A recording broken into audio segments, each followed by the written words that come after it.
Hi everyone, welcome back to the channel.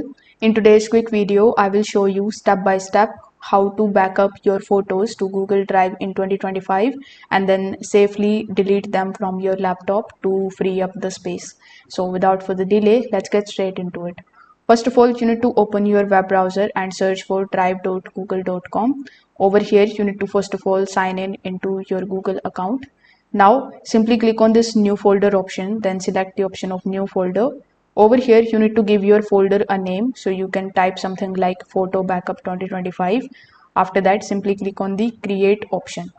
Now once your folder is created successfully, you need to double click on it, and after that you need to start uploading the files, photos, or you can also select your photos or entire folder from your laptop.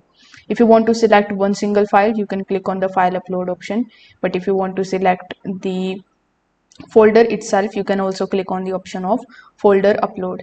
Now you need to wait for the upload to complete, and once it looks green here in the bottom right hand corner of the screen, it means that you have successfully uploaded the photographs in your folder. So it should look something like this. As you can see, in my drive I have these two folders available.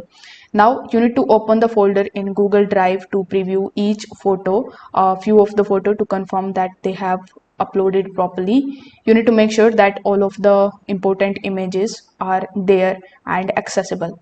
Now you can go back to your computer's photo folder, and from there you can delete that particular folder which you have uploaded in your drive. Then you can empty the recycle bin and it will be deleted automatically and permanently. So you can also sync your Google Drive locally, and for that you need to download and install the drive from Google. So you can also do that.